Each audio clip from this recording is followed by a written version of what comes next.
Chamar o ministrante da noite, o Lucas. O Lucas, ele está me socorrendo hoje aqui, para a glória de Deus. Esteja orando pela minha saúde, que vai dar certo, vou melhorar. Estenda as suas mãos aqui para esse homem de Deus. Se você não conhece o Lucas, Lucas é supervisor de rede de casais na igreja Ágape, é um homem de Deus, é discípulo amado, está aqui hoje para compartilhar uma palavra de Deus para a nossa igreja, amém? Pai querido, no nome poderoso de Jesus, Senhor, eu oro a Ti pela vida do Teu filho, creio no nome de Jesus, Senhor, que Tu preparou essa noite, Tu conhece tudo, sabe tudo, e sabe que Teu filho tem algo para entregar para essa igreja. Usa ele de forma extraordinária, com palavra revelada sobre a Tua igreja, no nome poderoso de Jesus. Amém.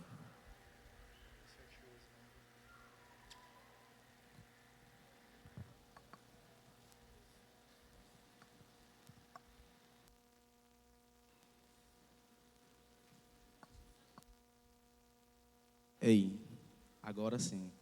Graça e paz, amém, povo de Deus. Graça e paz, amém. Deus é bom e o diabo não presta, é ou não é verdade? E eu estou feliz de estar aqui nessa noite, conhecendo muita gente aqui que eu não conheço, né? Mas tenho certeza que Deus ele tem propósito aqui nessa noite. E Deus é que vai falar aqui no meio de nós, pois eu estou aqui apenas para ser o canal, mas as águas é o próprio Espírito, amém? Eu queria convidar você a abrir sua Bíblia, lá no livro de Juízes. Para quem não me conhece, meu nome é Lucas. Sou ali da igreja Ágape, no Valentina. Estou servindo ao Senhor lá naquela igreja, servindo pessoas, juntamente com minha amada ali, aquela mulher que cantou aqui com a voz de trovão. E Deus é bom, meu irmão. Mas abra sua Bíblia comigo lá em Juízes, capítulo 6. Vamos ler a partir do versículo 1.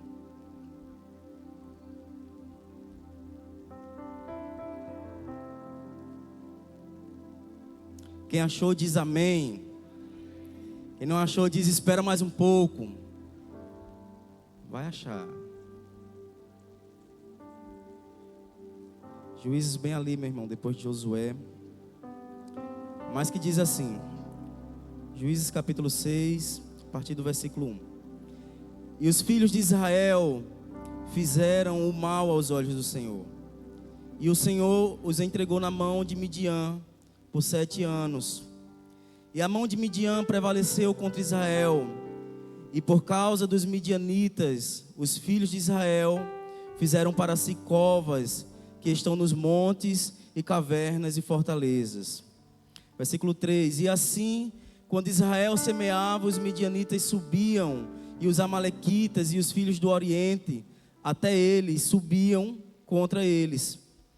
E se acampavam contra eles e destruíam um produto da terra, até chegarem a Gaza. E não deixava sustento para Israel, nem ovelha, nem boi, nem jumento.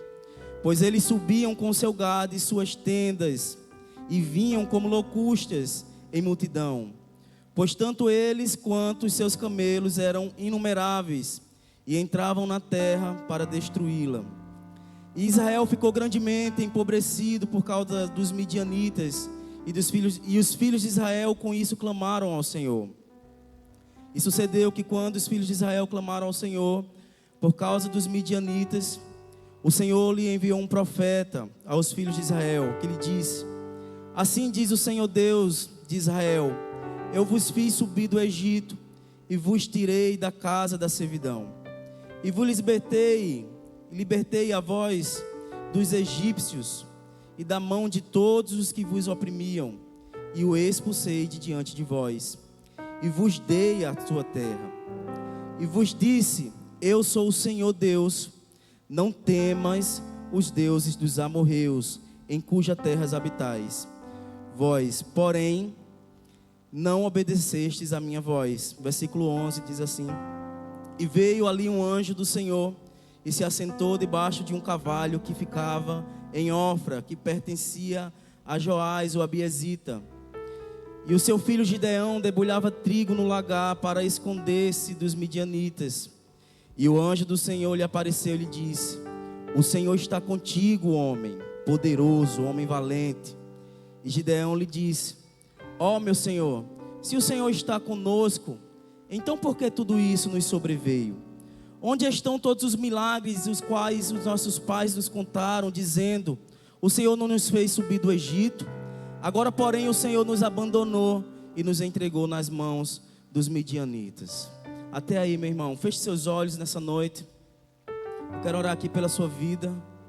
E sabe, eu não sei qual a motivação que você chegou até aqui nesse lugar, mas eu quero dizer a você que Deus, Ele quer transformar realidades aqui nessa noite.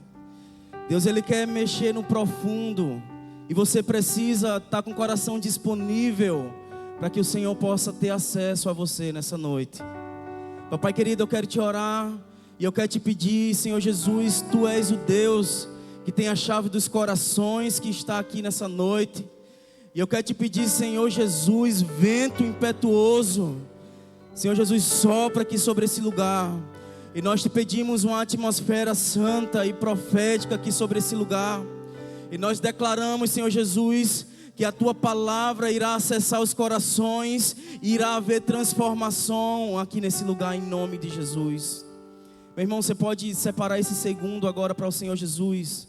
Sabe, talvez você ainda não conseguiu se conectar com Ele, e esse é o momento de você abrir seu coração e dizer: Senhor Jesus, eu não quero sair daqui da mesma forma que eu entrei, eu não quero sair do mesmo jeito, mas eu quero ser transformado aqui nessa noite. Eu quero escutar a Tua palavra e eu quero caminhar nela. Sabe, meu irmão, abra sua boca aí e fale com Ele nesse momento. Diga: Senhor Jesus, vem da maneira qual o Senhor nunca veio antes na minha vida. Oh Espírito Santo de Deus, Ele está aqui nessa noite, em nome de Jesus.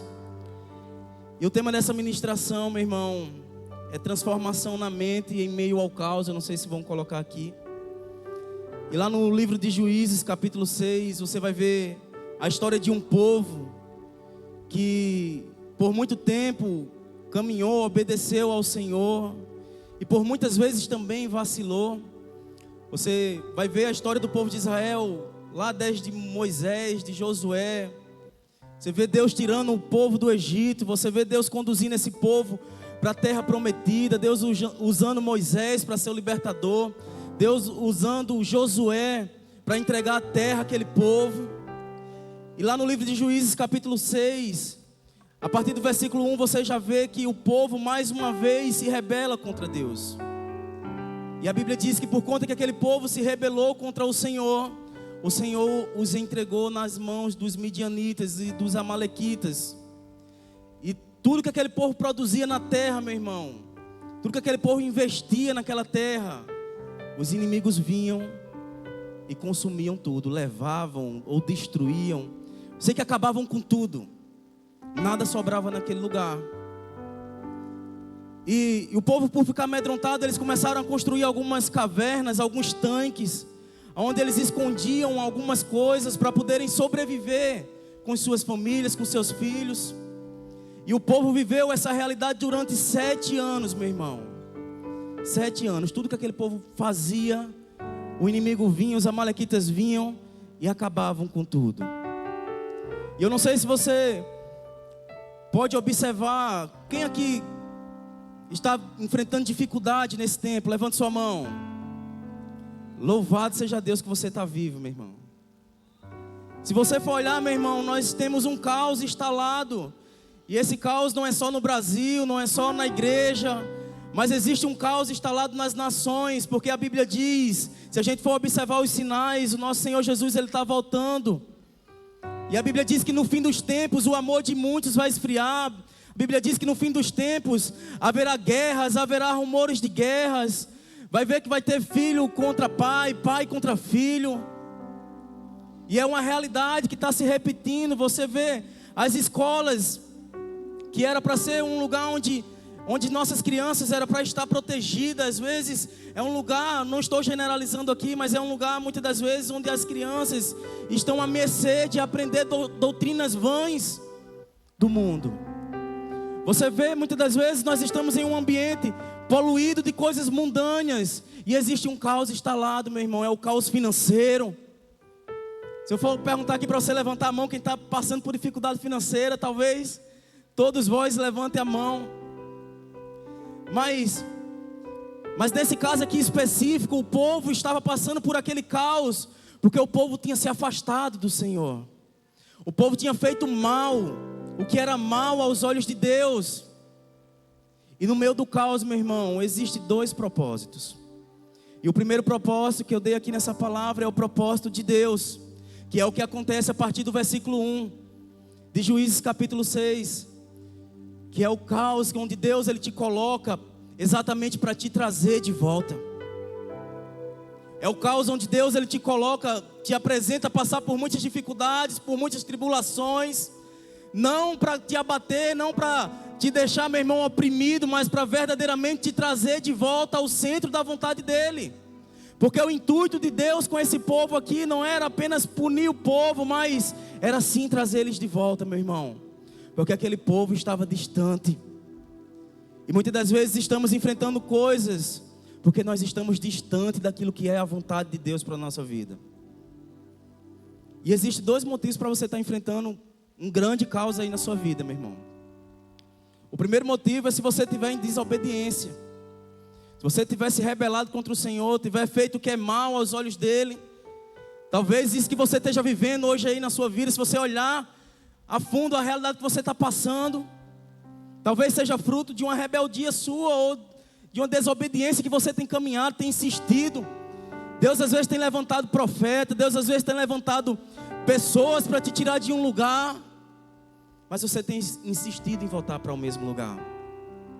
E o intuito de Deus te colocar para passar por grandes vales, por grandes desertos, é para te trazer de volta ao lugar onde você nunca deveria ter saído.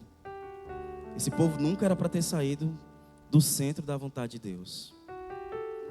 E a segunda coisa, meu irmão, que te faz passar por grandes tribulações ou por grandes provações, é a prova de Deus na tua vida. Às vezes você não está em pecado, às vezes você não está em desobediência, mas você está passando por uma tribulação e por uma prova, porque Deus ele quer te aprovar. E aí Ele te coloca em meio a uma prova. Um dia um irmão chegou para mim, disse assim: rapaz, eu não sei porque eu estou passando por uma situação financeira tão difícil. Eu sou dizimista, eu sou ofertante, eu sou primiciador. E eu disse: meu irmão, talvez Deus ele esteja querendo te confiar coisas maiores e mais valorosas. Por isso que Ele está te convidando a passar por essa prova. Às vezes, tudo que você está enfrentando não é porque você está em pecado, porque você fez algo mal aos olhos do Senhor, não, meu irmão. Mas é porque Deus ele está querendo te levar a um nível mais profundo. Às vezes Deus ele vai apertar porque Ele quer te levar para um lugar mais profundo. Está no lugar de rasura e Deus está te convidando a ir para um lugar mais profundo. E aí Ele te coloca diante de uma prova. Sabe o que é que acontece, meu irmão? Na prova, muitas das vezes, a gente tende a reclamar. Às vezes a gente está passando por uma prova de Deus e a gente tende a reclamar, e a gente tende a murmurar contra o Senhor, quando na realidade era para a gente estar alegre, era para a gente estar feliz. Era para a gente estar igual aquela música do Lázaro: eu vou passando pela prova dando glória a Deus. É ou não é verdade? Porque a prova é algo bom nas nossas vidas, meu irmão. Se não existisse prova, não existia a aprovação. Mas quando a gente reprova na prova, o que é que acontece? Aí a gente vai voltar, vai fazer recuperação e vai passar por todo o processo novamente. Existem pessoas aqui que estão fazendo recuperação e estão em ciclos por muito tempo na vida delas, porque está só reprovando lugares que já era para ter saído, lugares que Deus já deu palavra para tirar, lugares que Deus já deu texto para você fazer o teste, mas você tem reprovado, meu irmão. Então são essas duas coisas: ou você fez o que era mal aos olhos do Senhor, ou você está passando por uma prova para ser aprovado nesse tempo. E o propósito, e Deus ele tem um propósito, meu irmão, em meio ao caos. Foi os dois propósitos que eu estava falando. E o primeiro propósito é o propósito de Deus. Naquele caos que o povo estava enfrentando, Deus ele tinha um propósito, que era trazer o povo de volta.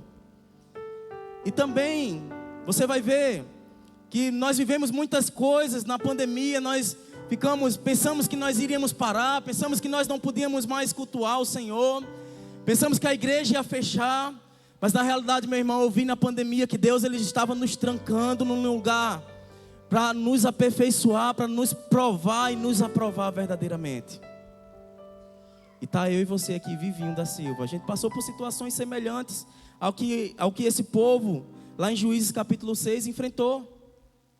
Um verdadeiro caos. E existe o segundo propósito, que é o propósito do diabo. Como assim, Lucas? O diabo ele tem um propósito. Ele é um imitador, né, meu irmão? Ele sempre vai querer imitar aquilo que é de Deus. E o propósito do diabo, nesse caos que você está enfrentando, é fazer adoecer a sua mente. Eu quero dizer a você que se esse caos que você tem enfrentado hoje, essa dificuldade que você tem enfrentado hoje, tem mudado quem você é, meu irmão, é porque o diabo ele tem adoecido a sua mente. E você está em sérios riscos. O que nós estamos enfrentando hoje não pode mudar aquilo que nós somos no Senhor. Sabe, essa dificuldade que você está enfrentando hoje, esse caos que está instalado talvez hoje na sua família, na sua casa, talvez na situação financeira, não pode mudar quem você é. O problema é que os crentes eles têm adoecido no meio do caos. E quer saber se uma pessoa é crente, meu irmão? Não é quando as coisas estão boas, não. Quer saber se uma pessoa é crente? É quando as coisas estão apertando. É quando chega o estreito. É muito bom ser crente quando tudo está bom, quando o armário está cheio, quando as contas estão pagas, né? Quando o filho está na faculdade, na escola, que é particular. Mas eu quero ver você ser crente verdadeiramente quando o negócio está apertando, quando só tem um arroz para comer, ou só tem um feijão, ou às vezes quando nem tem isso. Mas é aí a hora de você ser crente. É aí a hora que Deus ele quer te levantar. É aí a hora que Deus ele quer te aprovar. É aí a hora que Deus ele está te testando, meu irmão. E nós precisamos despertar a igreja, porque hoje nós vemos que a igreja em si tem vivido um esfriamento. E eu não estou falando aqui da igreja Nova Aliança. Eu estou falando de uma igreja do modo geral. Se você for observar, a igreja tem esfriado. Sabe por quê? Porque tem visto a corrupção desse mundo, tem visto a corrupção do governo. E isso tem paralisado o povo de Deus, meu irmão. E eu quero dizer que há poder no nome do Senhor Jesus para nos sustentar em meio à crise. Há poder no nome do Senhor Jesus para permanecer a igreja de pé. Então por que nós estamos parando? O que você está enfrentando hoje não é para te matar, mas é para te aprovar. Se você não estiver em pecado, meu irmão, é porque Deus ele está te aprovando nesse tempo. O ambiente onde Gideão se encontrava, meu irmão, você vê lá no versículo 11. O anjo chega para Gideão, e esse anjo ele está representando o próprio Deus. E ele encontra Gideão em um ambiente inapropriado para aquele homem. Você vê um homem com medo, um homem isolado. Um homem que não tem esperança nem perspectiva do amanhã. E o anjo ele chega para Gideão e ele diz: ei, Gideão, homem valente, homem corajoso, se levanta, Deus está contigo. E nesse momento você vê o trabalhar, muitas das vezes na mente de Gideão. Você vê o próprio Deus na frente de Gideão. Um anjo ali representando o próprio Deus na frente de Gideão. Ele diz: ei, homem valente, homem corajoso, eu sou contigo. E começa uma disputa entre Gideão e o anjo. Gideão disse: não, eu não sou valente não. Eu não sou corajoso.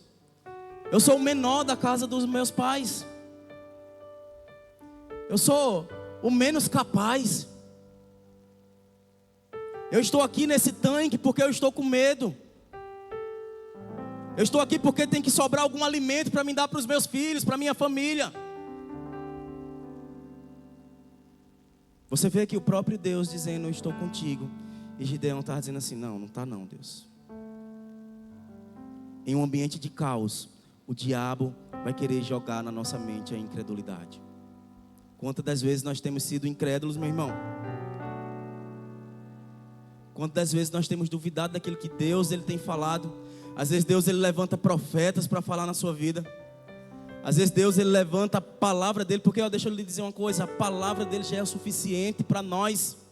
A palavra que está escrita já é o suficiente, que já foi dita na minha e na sua vida. Então nós só precisamos nesse tempo caminhar nela. E às vezes nós ficamos querendo confirmação, querendo sinal, mas o sinal já foi dado, Deus ele já falou.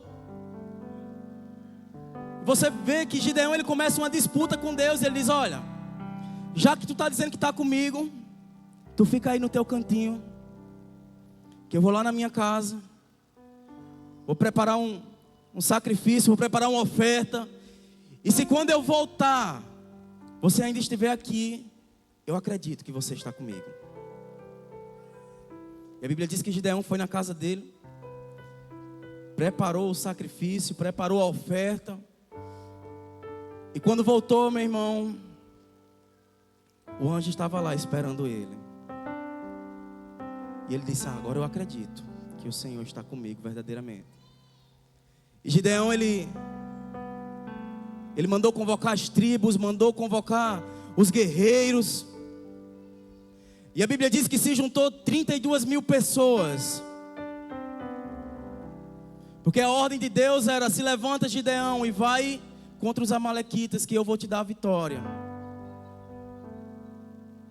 E Gideão, depois de convocar todo esse povo, meu irmão, quando foi no dia seguinte, não é assim, sempre não é assim.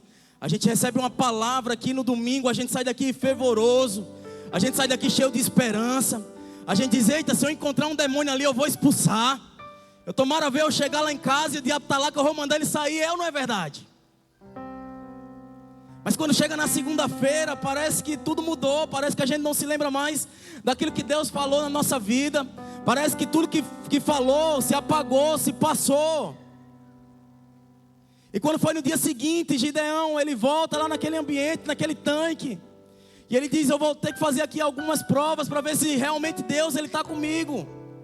Ei, meu irmão, a palavra do Senhor já é suficiente na tua vida. E Ele está te dizendo aqui hoje: eu estou contigo nesse caos. Eu estou contigo nesse caos, igreja.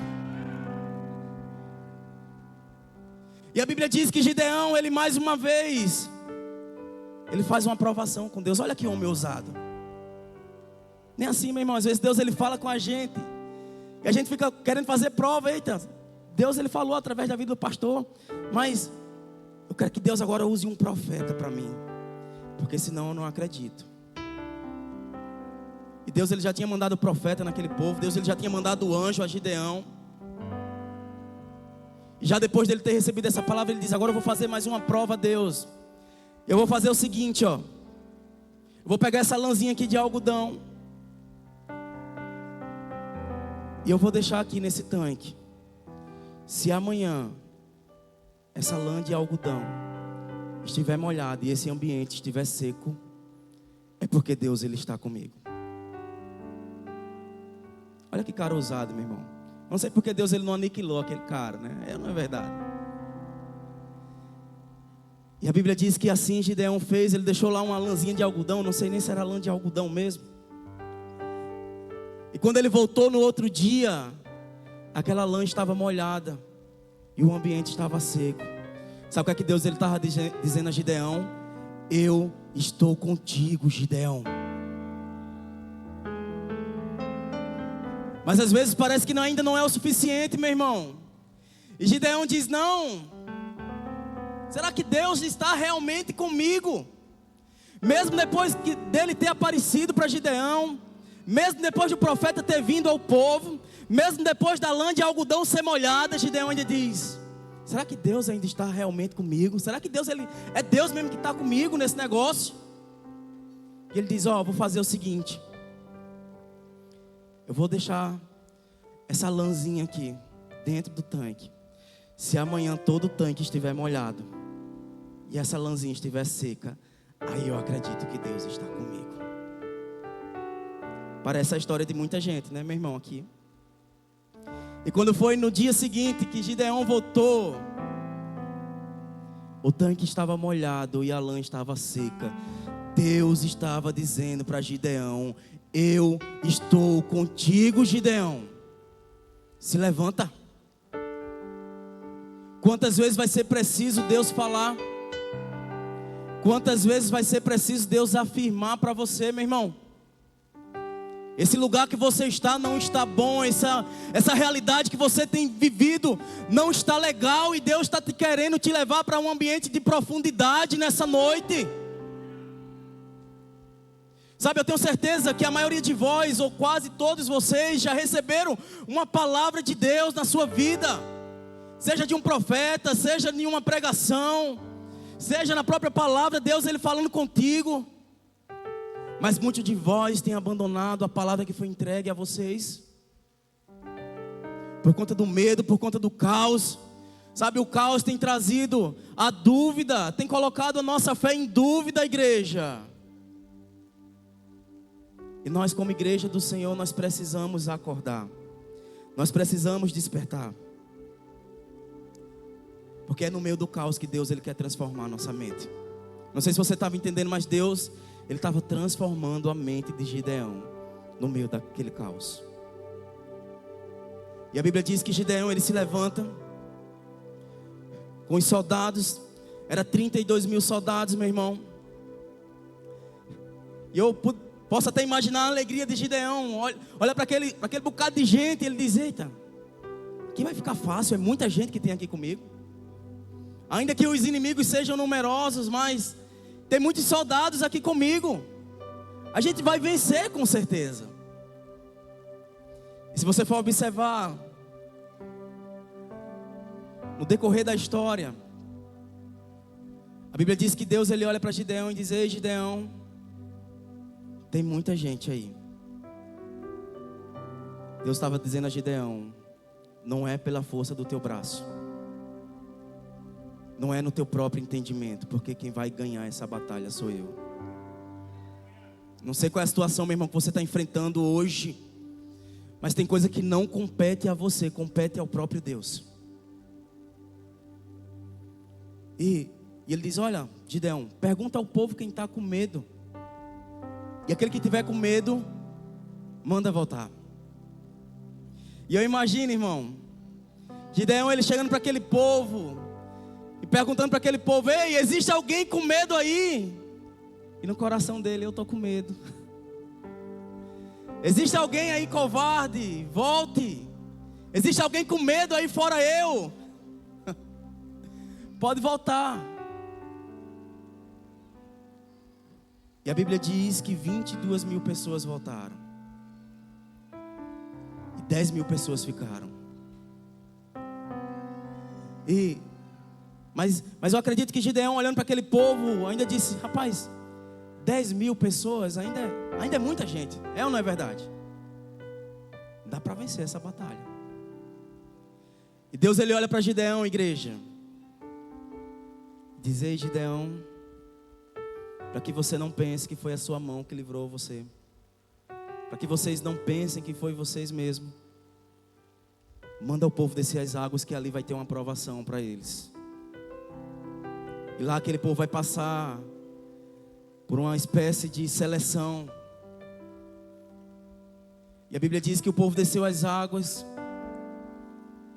E Deus disse a Gideão: Gideão, aquele que se abaixar e tomar água e perder a atenção, esse não serve, está reprovado.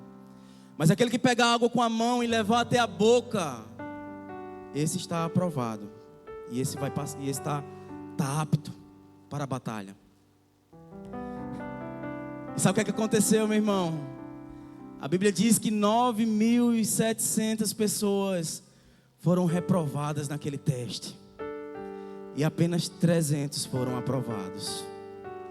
Eu não sei se você está conseguindo entender, mas parece que Deus, Ele estava tentando diminuir a fé de um homem que Ele tinha acabado de construir. Deus, Ele provou para Gideão que estava com ele diante de várias vezes. Mas agora Deus ele estava ensinando a Gideão a viver dependência verdadeiramente. Deus estava ensinando a Gideão a, no meio do caos, a ser dependente. Às vezes, meu irmão, você não tem uma conta bancária muito legal aí, talvez só tenha aqueles centavos, né? Talvez você não tenha o emprego que você queira. Talvez você só ganhe um salário mínimo e você diz: Senhor, como é que eu vou fazer tudo isso? E o Senhor está te dizendo aqui: não é na força do teu braço, não é na força do teu braço, não é na força da tua conta bancária, não é no teu emprego, mas é o Senhor, meu irmão, é o Senhor que vai adiante de nós. Sabe, igreja, é tempo de nós sermos verdadeiramente dependentes. Ao invés de adoecermos a nossa mente em meio a desse caos, nós devemos transformar a nossa mente e se revestir de Deus nesse tempo, meu irmão.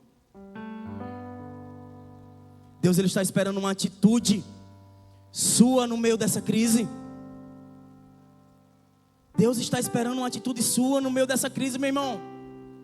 Lá em João capítulo 5, a partir do versículo 5, Jesus ia passando e chegou em um determinado lugar, e lá existia um homem que estava paralítico.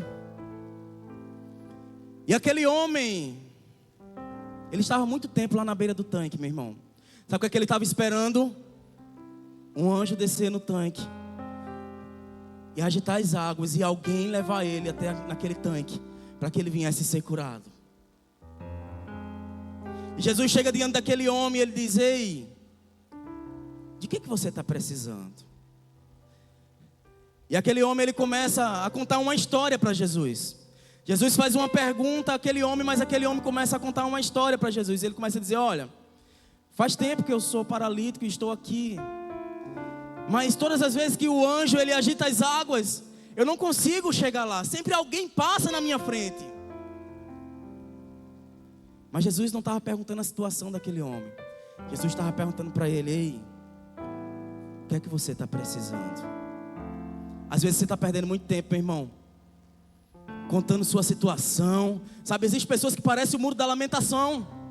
O muro da lamentação não é lá no Israel, não. Às vezes é na casa de alguns irmãos. A pessoa senta para conversar com ele, meu irmão, só conta miséria, só conta desgraça. Desgraça não é palavrão, né, irmão? Desgraça é alguém que é desprovido da graça. Uma vez eu sentei com o irmão e ele começou a contar algumas coisas que ele estava passando. E ele disse: rapaz, eu estou com tanta dívida que eu não sei como é que eu vou pagar. E eu disse: o que é que tu deve tanto? E o homem já doidecendo de dívida.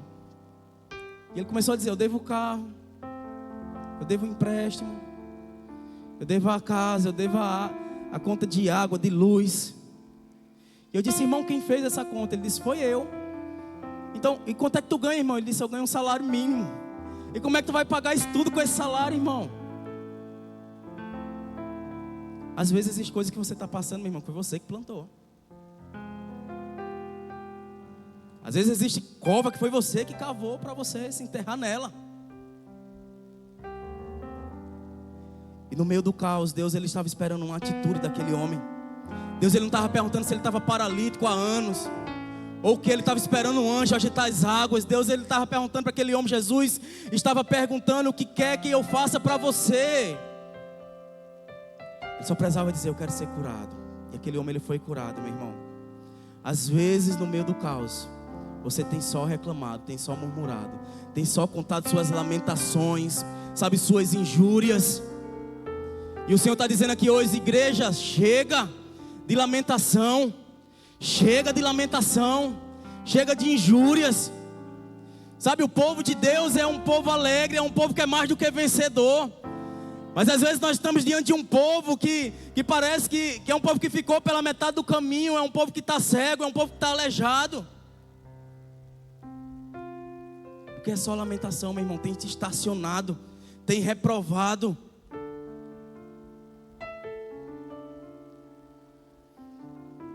No meio da situação que você está enfrentando, Deus ele está esperando um posicionamento seu de transformação. Deus ele está querendo te transformar, meu irmão.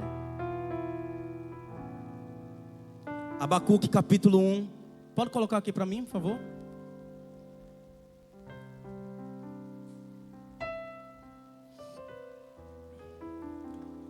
Abacuque capítulo 1.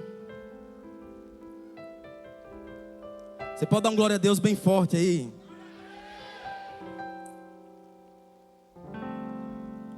Abacuque capítulo 1, versículo 11. Diz assim: depois passam como o vento e prosseguem homens carregados de culpa que têm por Deus a sua própria força. Senhor, Tu não és desde a eternidade, meu Deus, meu santo, não morreremos. Senhor, Tu designastes essa nação para executar juízo, ó rocha, determinastes que ela aplicasse castigo. Os Teus olhos são tão puros que não suportam ver o mal.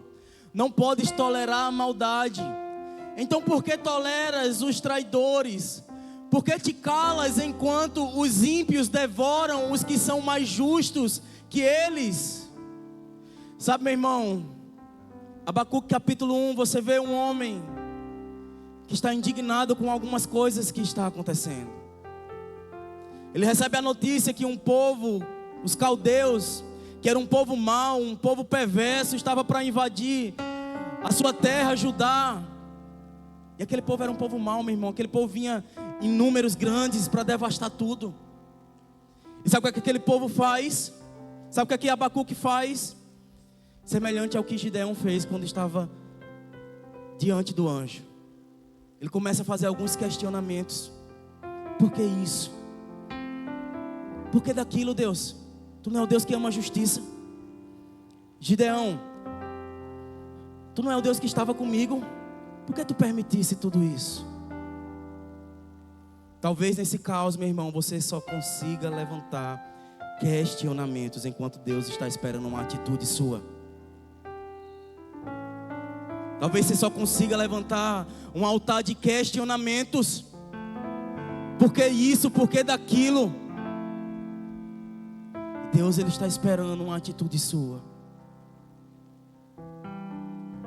Lá estava os discípulos no barco, Pedro, Tiago, João.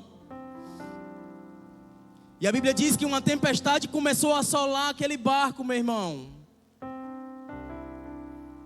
E o barco ele começou a balançar. E o que é que aconteceu com aqueles homens? Diga assim comigo, eles ficaram com medo. Diga mais forte, eles ficaram com medo. E a Bíblia diz que ao passar do tempo, lá vem Jesus andando sobre as águas. E aqueles homens, eles olham para Jesus. Diz, aquilo é um fantasma. Não, aquilo é Jesus. E Pedro, ele olha para Jesus, meu irmão, e diz, ei Jesus, deixa eu ir aí até aonde o Senhor está. E Jesus diz, tu quer vir? E ele diz, quero. Então vem. E a Bíblia diz que Pedro, ele desceu daquele barco, meu irmão, e foi até o encontro de Jesus. A Bíblia diz que ele andou sobre as águas. O que é que eu estou querendo dizer com isso? As ondas estavam batendo no barco e todo mundo estava com medo.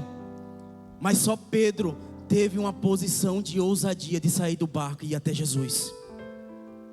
Ei, o negócio está ruim para todo mundo, meu irmão. A situação está difícil para todo mundo.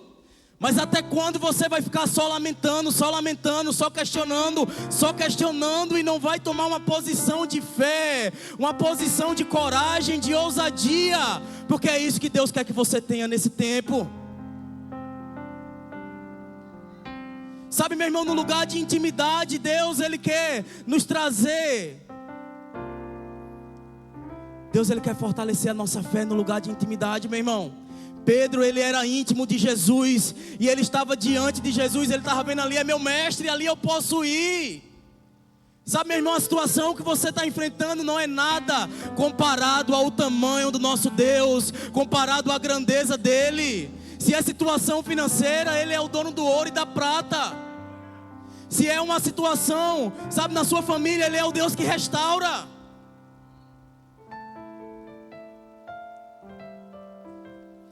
Abacuque capítulo 2, coloca aqui para mim, por favor.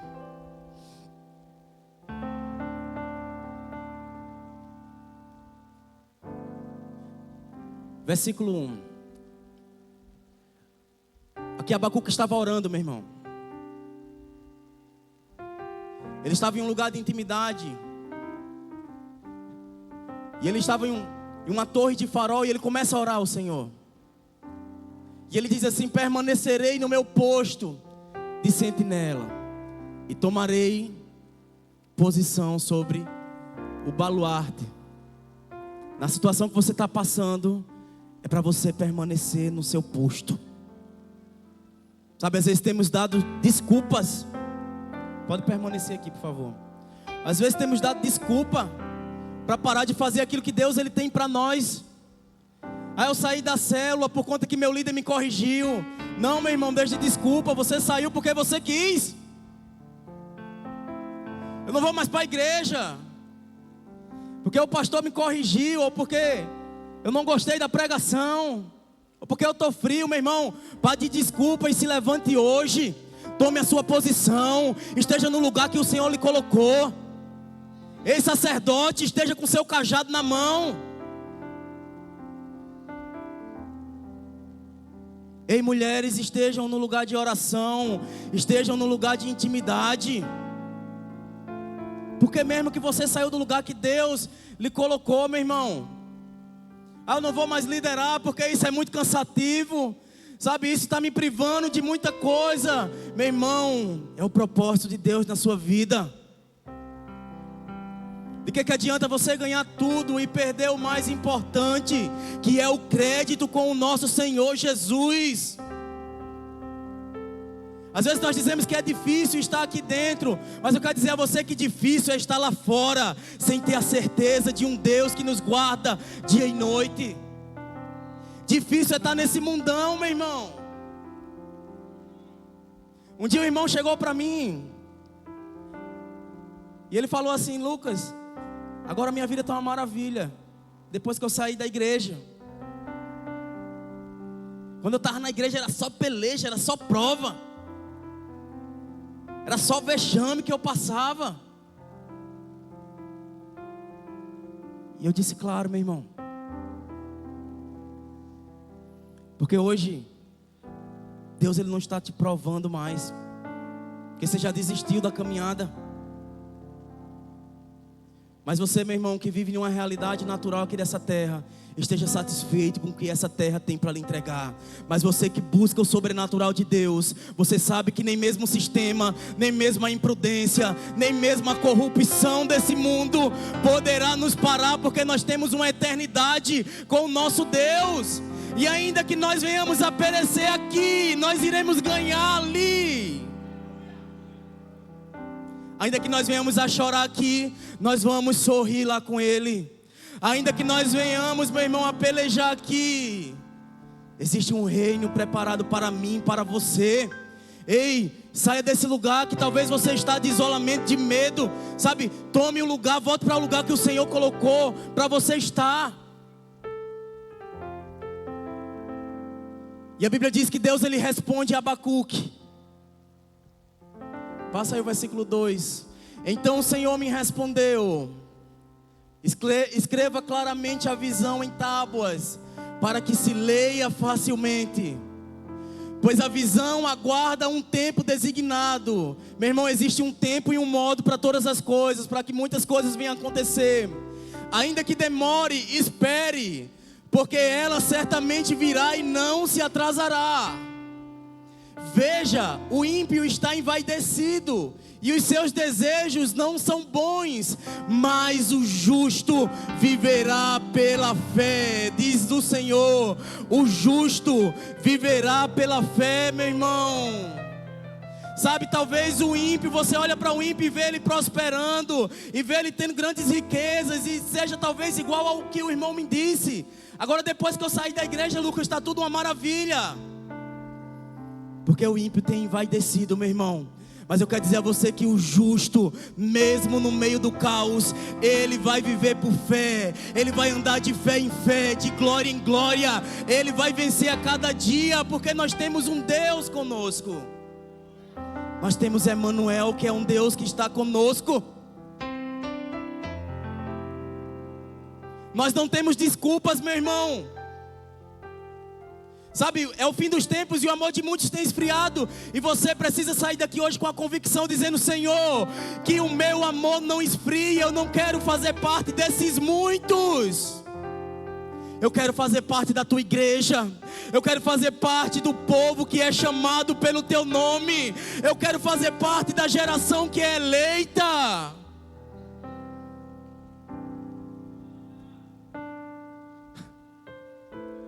Coloca para mim 1 Crônicas. 1 Crônicas capítulo 4.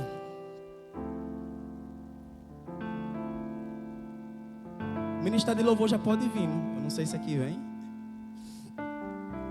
1 Crônicas capítulo 4, versículo 9. Diz assim: Jarbes foi o homem mais respeitado da sua família. A sua mãe lhe deu o nome de Jarbes, dizendo: com muitas dores o dei à luz. Versículo 10 diz: porém Jarbes clamou ao Deus de Israel: ah, Deus, me abençoa e aumenta as minhas terras, que a tua mão esteja comigo, guardando-me de males e livrando-me de dores, Deus. E a Bíblia diz, meu irmão, que Deus atendeu o pedido de Jarbes. E sabe o que eu quero dizer com isso, meu irmão? O nome Jarbes significa dor. A mãe dele já colocou o nome dele, um nome de rejeição. O nome daquele homem já era dor. Talvez hoje você enfrente algumas coisas relacionadas à rejeição. Talvez você passe algumas dificuldades na sua casa. Talvez você diz: eu não tenho um pai, não tenho uma mãe presente. Mas no meio desse caos, sabe, no meio da falta da paternidade, Deus, Ele é o teu pai. No meio da dificuldade, Deus, Ele está contigo, meu irmão. E foi o que esse homem fez. Sabe, a rejeição que a mãe dele fez com ele não foi capaz de parar o propósito dele. Não foi capaz de parar o propósito de Deus na vida dele, meu irmão. E a Bíblia diz que aquele homem rejeitou a rejeição, rejeitou as dores, rejeitou o nome que era de dor. E ele foi para o lugar de intimidade. Ele foi para o mesmo lugar que Abacuque foi no capítulo 2, meu irmão. E a Bíblia diz que Deus respondeu a oração de Jarbes, e ele foi o homem mais abençoado da sua casa. Ele foi o homem mais próspero, meu irmão. Qual é a sua desculpa mesmo? Abacuque capítulo 3. Coloca aqui para mim. Vai se conectando aí no céu. Talvez você chegou aqui nessa noite e você esteja enfrentando um caos, e talvez a sua mente já esteja adoecida por conta de muitas coisas que você tem enfrentado. E Deus, Ele está te convidando a sair hoje desse lugar.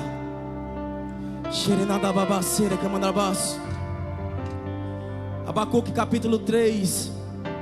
Eu acho que é o versículo 11. 17, versículo 17. Depois de Abacuque ter ido para o lugar de intimidade, sabe, meu irmão, depois dele ter feito aqueles questionamentos e ele reconhecer e ir para o lugar de intimidade, Deus, Ele fala com Abacuque. E agora no capítulo 3, não é mais Deus falando com Abacuque, mas é Abacuque falando com Deus. E ele diz assim, ó: mesmo que a figueira não floresça, nem haja fruto na videira, mesmo que a safra de azeitonas decepcione e os campos não produzam alimento, mesmo que não haja ovelhas no curral, nem bois nos estábulos, ainda assim eu exultarei no Senhor e me alegrarei no Deus da minha salvação. Meu irmão, Deus, Ele está conosco. Ainda que a figueira não floresça, ainda que a conta não seja o que a gente espera, o Senhor, Ele está contigo, igreja. O Senhor, Ele está contigo, igreja. Ele está te dizendo hoje, assim como Ele disse para Gideão: eu estou contigo. Eu estou contigo nesse caos. Existem pessoas aqui, meu irmão, que já estavam para desistir, já estavam abandonando. E Deus está dizendo: tome o seu posto hoje. Tome o seu lugar hoje.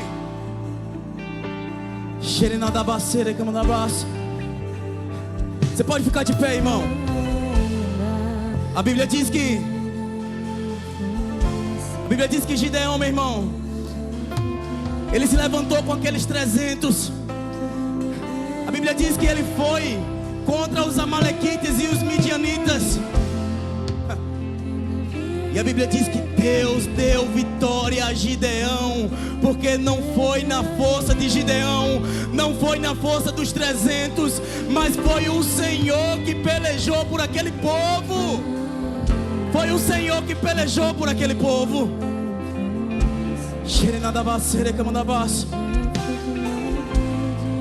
Eu quero orar aqui pela sua vida. Eu queria convidar você a dar a mão à pessoa que está do seu lado. Porque talvez exista pessoas aqui hoje que esteja com a mente adoecida, esteja já quase parando. Pode fechar o corredor, é rapidinho.